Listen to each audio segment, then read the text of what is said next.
10 জন বাংলাদেশি নাগরিককে অপহরণ করে নিয়ে গেছে মিয়ানমারের বিদ্রোহী গোষ্ঠী আরাকান আর্মি।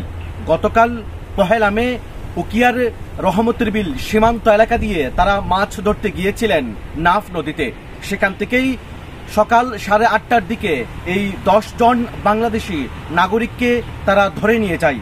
সেখানকার স্থানীয় ইউপি চেয়ারম্যান গফরউদ্দিন চৌধুরী আমাদেরকে জানিয়েছেন সকাল 8:30টার দিকে নাফ নদী থেকে তাদেরকে মিয়ানমারের বিদ্রোহী গোষ্ঠী আরাকান আর্মি অস্ত্রের মুখে তাদেরকে সেখানে নিয়ে যায়। তবে এই বিষয়টি নিশ্চিত করেছেন উপজেলা নির্বাহী কর্মকর্তা মোহাম্মদ তানভীর হোসেন। তিনি জানিয়েছেন 10 জন বাংলাদেশি নাগরিক অপহরণের বিষয়ে তিনি শুনেছেন এবং তাদেরকে উদ্ধারের জন্য ইতিমধ্যে বিজিবির ঊর্ধ্বতন কর্মকর্তাদের সাথে তিনি যোগাযোগ করেছেন এবং যারা অপহরণের শিকার হয়েছেন তাদের পরিচয়ও ইতিমধ্যে নিশ্চিত হওয়া গেছে। তাদের মধ্যে উকিয়ার পালংকালী ইউনিয়নের 3 নম্বর ওয়ার্ড রহমতুর বিল এলাকার 7 জন বাসিন্দা রয়েছেন এবং পুটিবনিয়া এলাকার 3 জন বাসিন্দা রয়েছেন।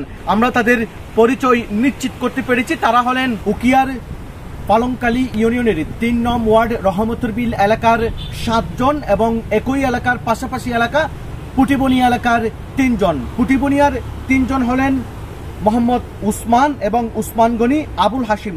তারা 3 জনই 5 নং ওয়ার্ড পুটিবনিয়া এলাকার বাসিন্দা।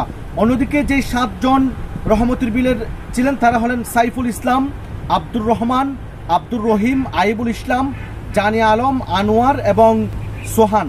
তারা 7 জনই রহমতুর বিলের বাসিন্দা। তারা গতকাল ভোরেই তারা নাফ নদীতে মাছ ধরতে গিয়েছিলেন, সেখান থেকেই তাদেরকে অপহরণ করা হয় এবং আমরা তাদের স্বজনদের সাথে কথা বলেছি। তাদের স্বজনরা বেশ উৎকণ্ঠায় সময় পার করছেন। তারা দাবি করছেন যে কোনো মূল্যে তাদেরকে অক্ষত অবস্থায় তাদের স্বজনদের কাছে ফিরিয়ে দেওয়ার তারা আকুতি করছেন। শামীমুল ইসলাম ফয়সাল, টিটিএন, উকিয়া।